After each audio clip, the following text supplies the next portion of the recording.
Girls, good evening. Happy Thursday to all our beautiful, empowered women watching us on DATV. It's your girl, Fiona Gicale, and welcome back to another amazing episode of Just Girls Season 2.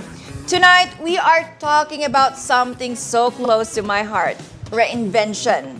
Mapapaisip ka talaga, is it ever too late to change your career? Kaya mo bang pagsabayin ang passion at ginagrind mong pangarap? Well, our guest tonight proves that you can paint your own canvas, run a business, and fight for justice all at the same time. She is a former journalist, a fashion entrepreneur, an artist, an author, and a future lawyer from MLQU. She studied in UP Diliman, became a journalist, but decided to leap into a world of fashion. Let's all welcome Alexandra Javier. Hi, Alexandra. Hi. Good evening. And thank you for being here with us on Just Girls. Ang ganda-ganda mo today. Oh, thank you. And I love your outfit. Super, super ganda. I love it. So, super standard question for our guest here. We have a 10 hot seat questions for you for this round to help our viewers understand how you left your comfort zone. And are you ready? Well, I'm ready. I'm always ready. Let's go. So, Alexandra, how was your journey from Cavite State University to UP Diliman na law school shaped the woman you are today? Well, since I'm exposed to a lot of people, I became more confident. Binuo ko ng mga school na yun. In-expose nila ako sa tao. Mas naging realistic ang approach ko sa mga bagay-bagay. And being a journalist, is it a dream for many? But you chose to pivot. What was the exact tipping point or moment?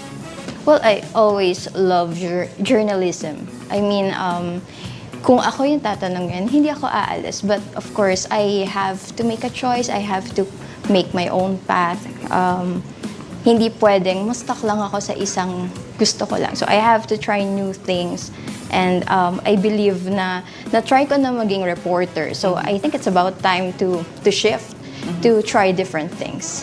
Talagang madami ka talagang tinry. So ano yung, sabi nga nila, starting a business takes a lot of guts. So paano mo hinarap yung takot at yung uncertainty na naiwan mo yung corporate setup? Before going to be a full businesswoman, nag-work pa kasi ako before sa government. So, media relations officer ni Mayor Joy Belmonte. So, kagaya lang din siya sa media na masyadong mabilis sa mga bagay-bagay. And then, nung nag-shift ako sa pagiging businesswoman, inisip ko na lang talaga na I have to do something new. I really have to do something new. I want to make my own path, and at the same time, I want to be free. So, alam naman natin na kapag nasa media tayo, it's a very rigorous work, and kakainin talaga yung oras mo. But I want to do something that I want, and at the same time, I can take a pause if I need to. So, dahil creative tayo and malikot yung utak natin, marami tayong pinagkakaabalahan. So, kaya ako nag-shift sa pagbe-business. So, what pushed you? You said there's a certain point in our lives na magigising ka na lang one day and then something will push you to do it. What pushed you? For that, kasi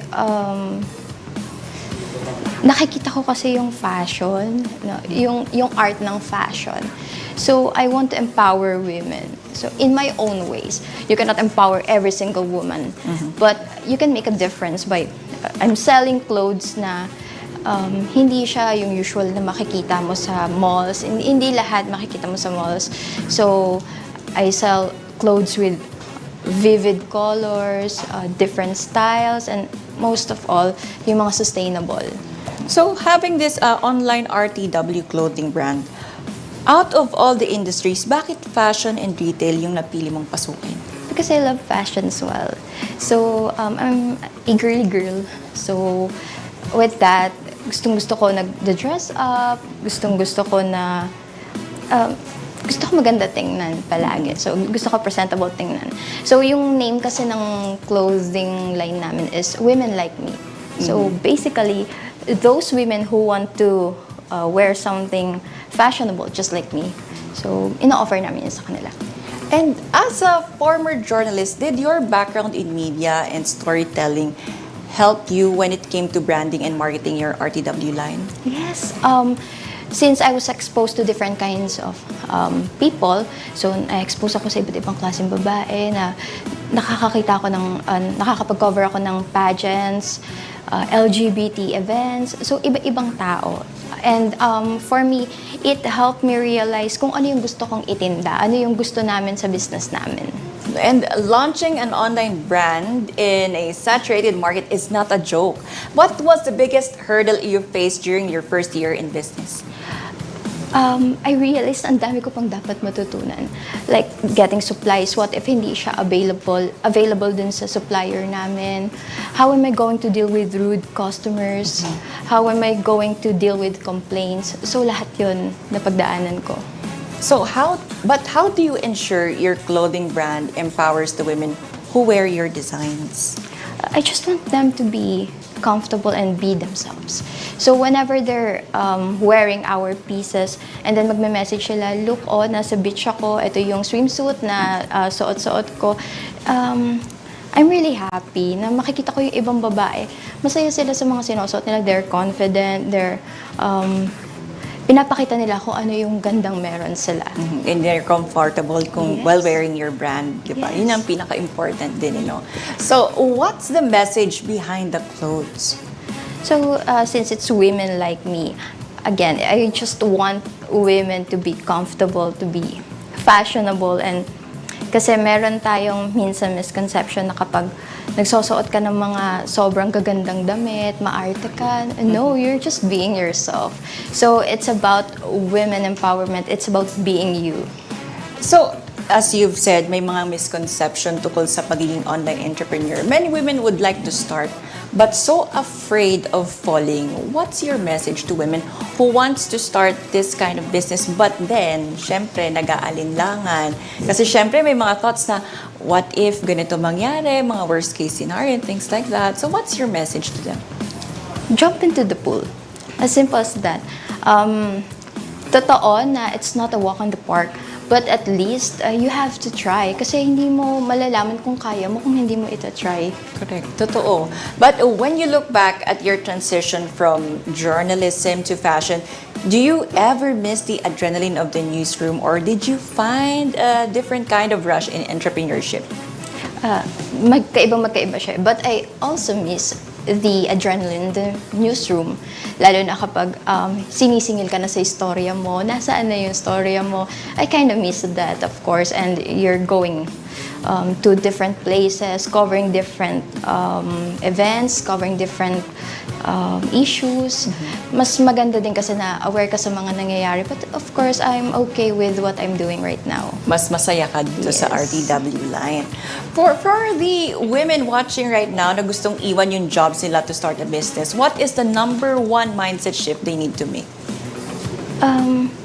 They're not too old. They're not too, it's not too late. So, meron kasi mga sinasabi, life begins at 30, at 40. No, life begins when you want to begin. So, at this moment, if gusto mong magpalit ng career, kasi may mga nababasa tayo, matanda ka na, you're expiring.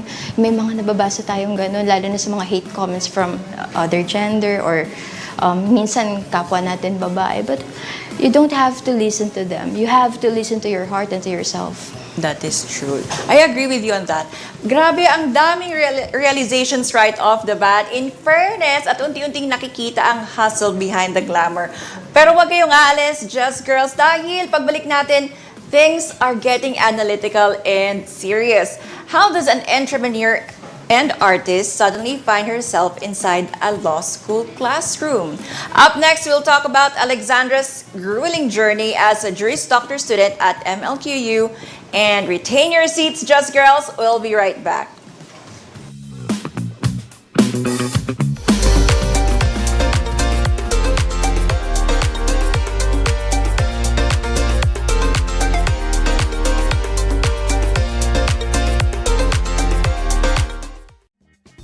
Narito na ang schedule ng inyong paboritong Lotso Games mula sa Philippine Charity Sweepstakes Office.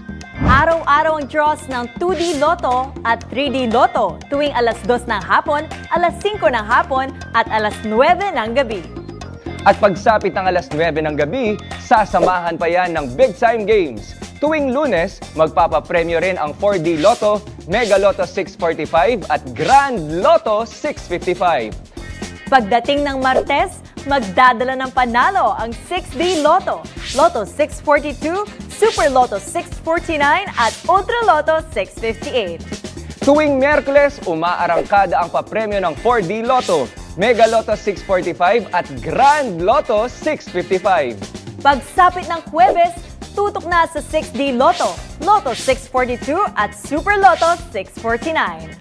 Mapapanood naman tuwing Biyernes ang pagbola ng winning numbers ng 4D Lotto, Mega Lotto 645 at Ultra Lotto 658. At tuwing Sabado, abangan ang 6D Lotto, Lotto 642 at Grand Lotto 655.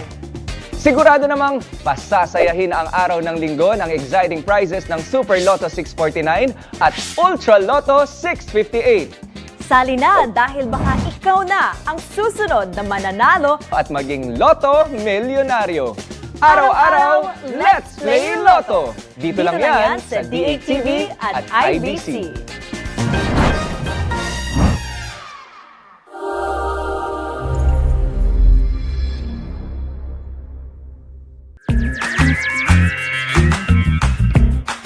Hi sa lahat! Ako nga po pala si Joanna Luna at sobrang excited akong i-invite kayo sa aking programang Alam Mo Dapat. Dito sa show na ito, nakakausap natin ang mga resource person mula sa iba't ibang ahensya, mga taong talagang gumagawa ng impact sa ating lipunan. Mula sa government officials hanggang sa community leaders, pag-uusapan natin kung ano ang ginagawa nila, paano sila tumutulong at bakit mahalaga ito sa inyo. Bakit nyo dapat panoorin? Kasi dito malalaman ninyo kung paano gumagana ang mga ahensya, paano na ibibigay ang serbisyo sa publiko at higit sa lahat, mai-inspire kayong humingi ng tulong at gamitin ang inyong karapatan sa public service. At ang pinakamaganda, mapapanood nyo ito dito lang sa DATV. Ang DATV ang inyong go-to channel para sa kaalaman, inspirasyon at impormasyon. Kaya huwag palampasin, tune in, matuto at ma-inspire dito lang sa DATV. Alam mo dapat.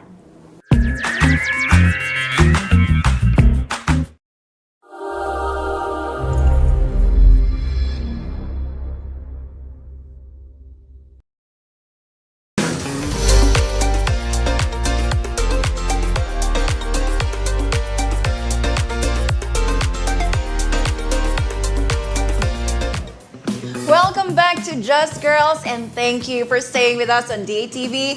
I am still here with the amazing Alexandra Javier and honestly, lalo akong nabibeast mode sa bilib sa kanya. Sis, running an RTW business is already a 24/7 job. Let's be real, pero ikaw, biglang pumasok ka sa Manuel L. Quezon University Law School to take up your Juris Doctor. Like, paano? Para sa ating second segment, we have another 10 questions focused entirely on your law school journey, and let's unpack this. So, what was the spark that made you say, gusto kong maging abogado? Was it a childhood dream or a recent calling? It wasn't a childhood dream. I have to be honest. Can I say this here? I'm also experiencing different injustices every now and then. I had a very sad, traumatic childhood.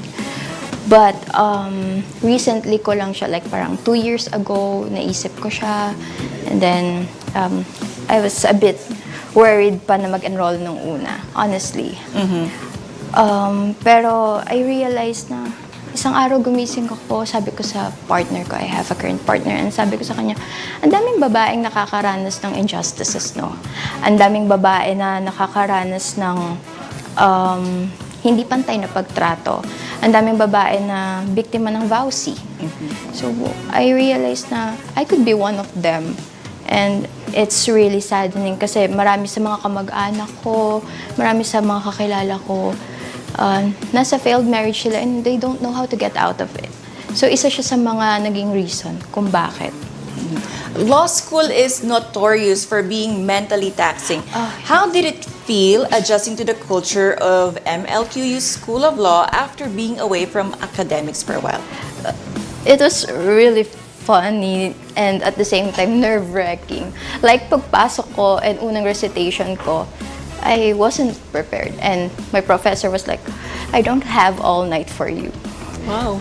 Yes, ganun kabigat and she said, is it your first recitation in law school?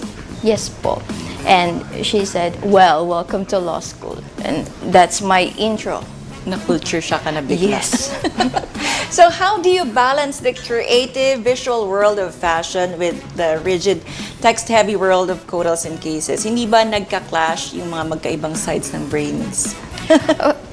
Well, yeah. Pag kasi nasa law school momentum ka, like parang mag-finals or midterms or recitation, sobrang sobrang kailangan mo mag-focus. So, mawawala na lahat ng creative juices mo. Nandun ka na, nakafocus ka na sa babasahin mong batas, sa provisions, like, is it really this simple? Minsan kasi isang sentence lang siya and then magugulat ka, ang dami niyang explanation. Like, 10 to 20 pages ang explanation niya. And you have to memorize all of those. You have to understand all of those. Speaking of that, take us through a typical hell day in your life. Paano mo pinaghahati-hati yung oras mo between checking inventory for your RTW brand and preparing for a recitation? Well, for that kasi I have a partner who's helping me. It's a good thing na kahit nasa abroad siya, he's currently in Canada. So he's giving instructions na lang sa mga staff so they can take over. But of course, at the end of the day, i-check ko pa rin. Well, habang ganon, nakafocus lang talaga ako. Kulang yung 5 to 6 hours of reading. Kulang talaga siya. If you're going to face a terror professor, hello to my terror profs, if you're going to face them, hindi sapat na 3 to 4 hours, 5 to 6 hours. You have to study all night. You have to read a lot. Like hundreds of cases, ganon. Para ma-practice ka rin talaga, Yes. no? So women in law often face unique pressures. Have you ever felt the imposter syndrome inside the classroom and how do you deal with it? Well, to be honest, you have no time for imposter syndrome, to be honest. Because after you finish successfully a 40-minute recitation na ginigisa ka ng professor mo, you have to move forward to your next subject and study again. So you have no time. Talagang ikaw lang to talaga, walang other person or persona behind it.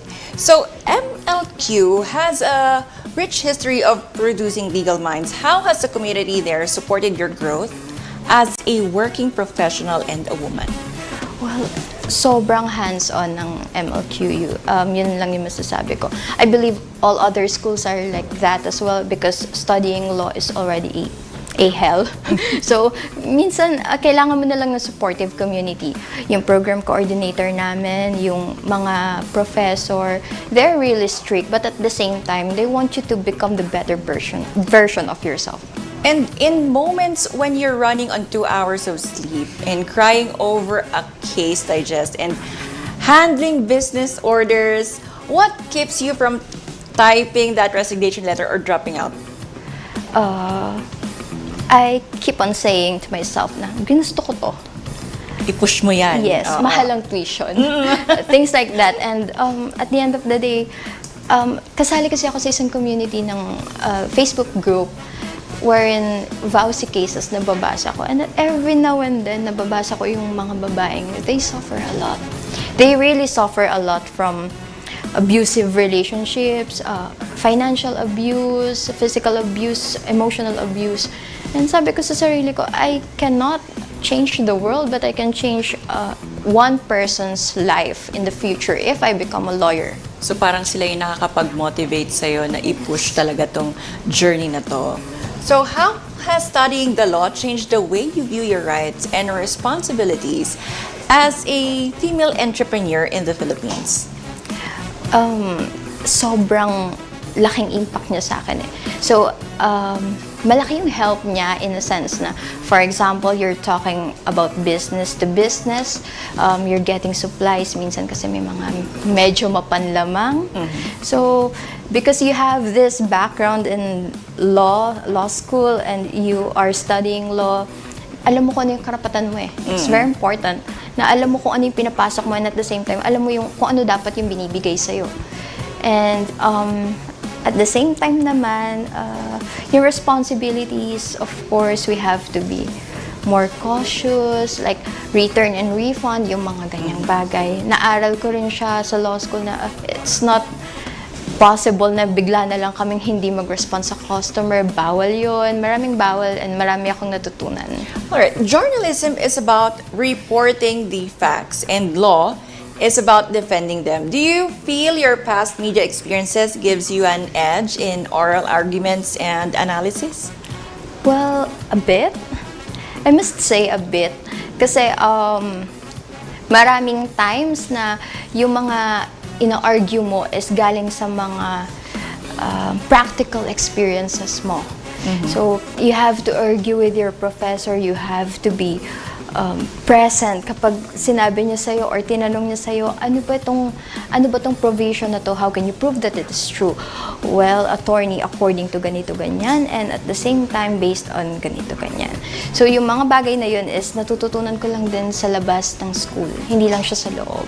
So specifically sa role ko as reporter sa isang newspaper before, ang dami ko natutunan talaga. So talagang napapag-combine mo yung mga experiences mo from being a journalist and right now as a law school. Talagang nako-combine mo sa, which is at some point talagang nakakatulong din. Yes. All right. To all the corporate working women or moms watching who think they are too old or too busy to go back to school or pursue law, what is your message to them? Mag-enroll. Malapit na po yung enrollment. I think sa MLQU, ongoing na ata. Mag-enroll. Hindi mo malalaman kung talagang para ka ba doon if hindi mo susubukan.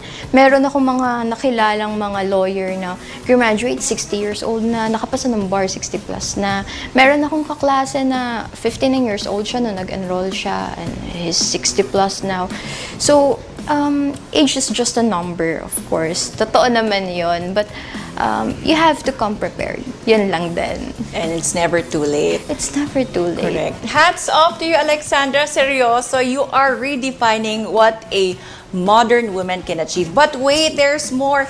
She's not just about books and business. She also paints and writes. Up next, on our final segment, we're talking about finding peace in the chaos through art and what it truly means to be the author of your own life story. Stay tuned because the ultimate Just Girls Empowerment session is coming up next.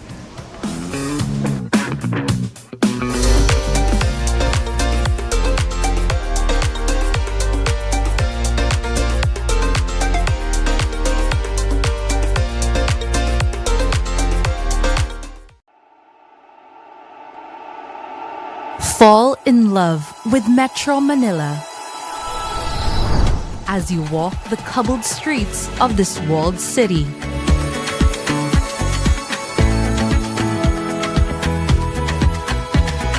Where you can find peace inside old churches built hundreds of years ago. Within the city are refreshing pockets of nature.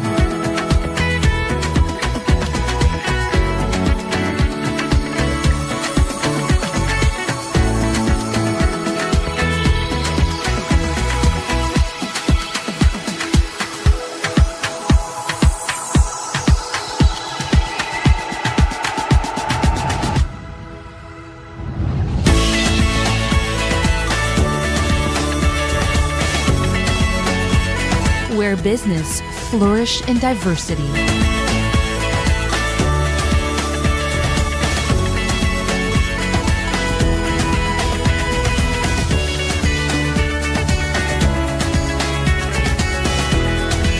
Where new friends meet. A city where you'll keep coming back for more.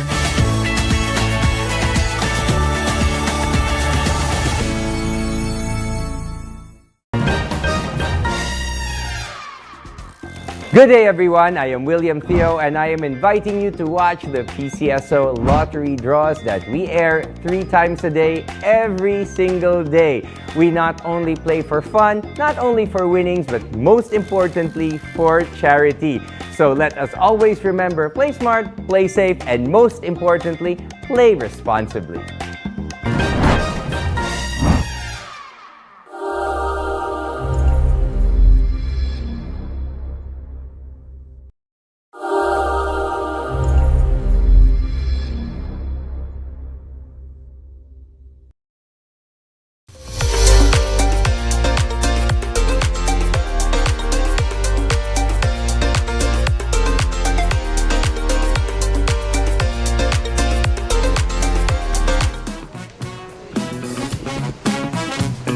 And we are back for our final segment here on Just Girls. If you're watching us on DayTV, you are witnessing an incredible conversation about reinvention with Alexandra Javier. We've talked about her business, we've talked about the law school grind, but now let's talk about her soul. She paints, she writes books, and she uses these to stay grounded.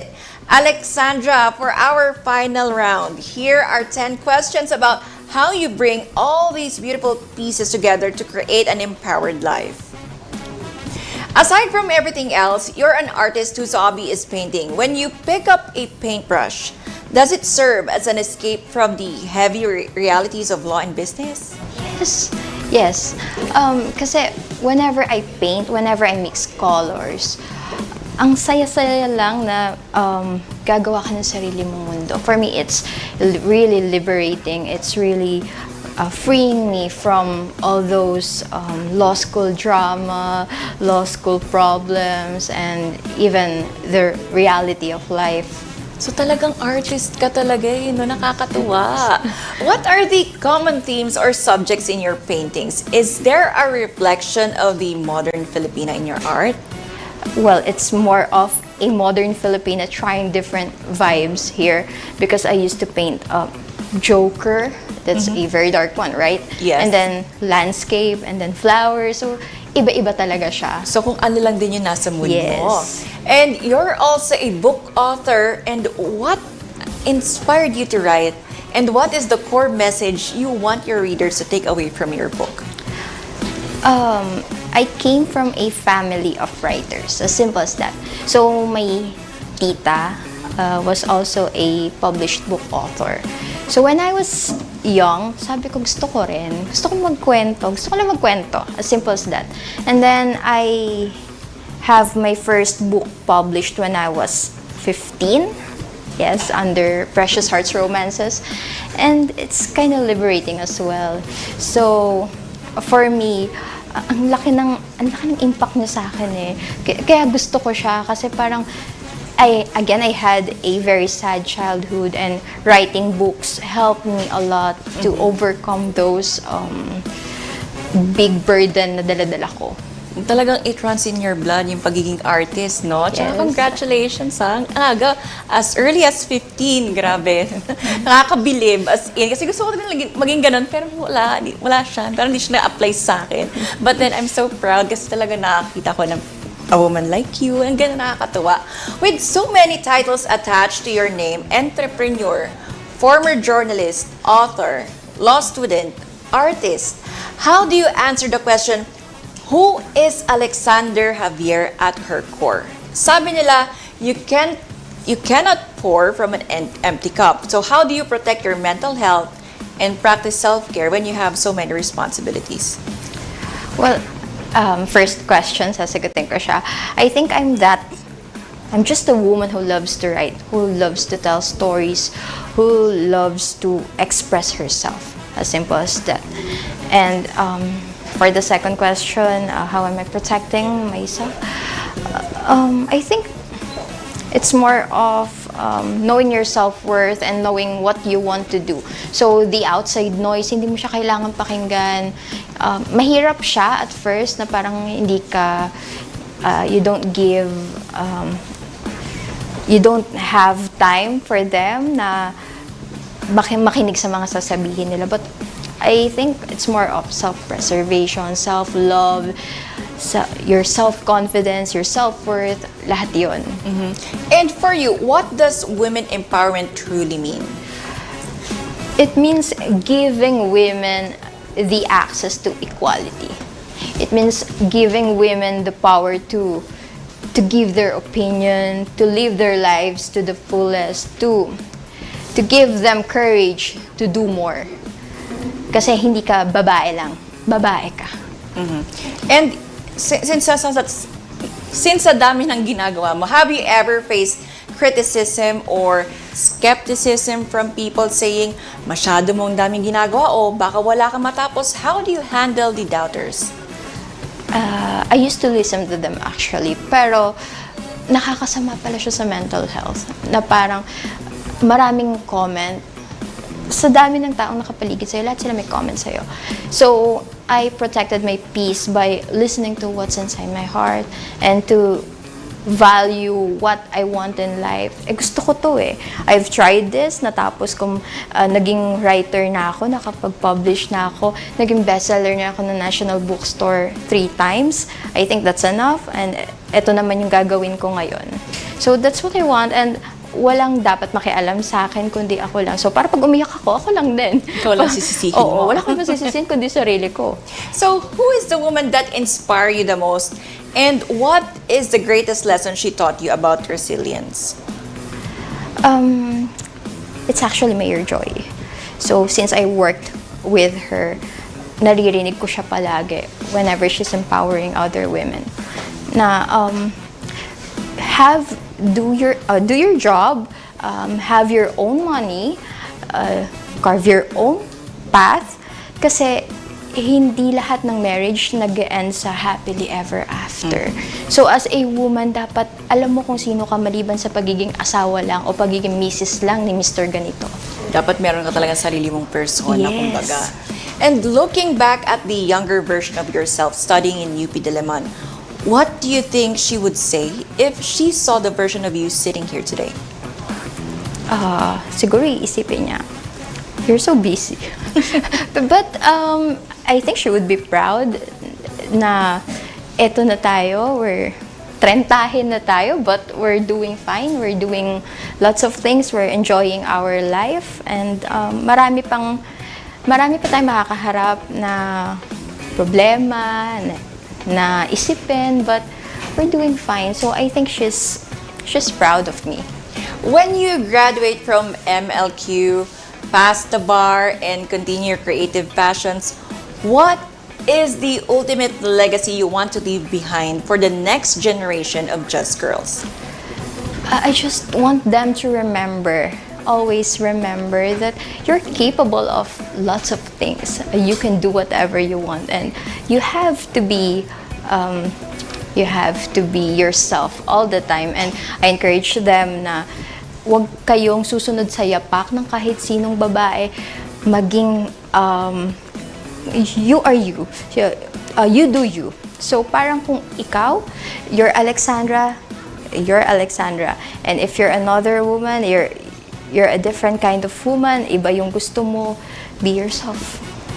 Wow, Simple as that. just wow. Thank you so much, Alexandra, for opening your heart and sharing your brilliant mind with us tonight. You are a true testament na walang limitasyon ng isang babae kapag desidido siyang hawakan ng sarili niyang kapalaran. Mga sis, I hope tonight's episode reminded you that you don't have to stay in one box. You can paint, you can hustle, you can study, and you can absolutely rule your own world.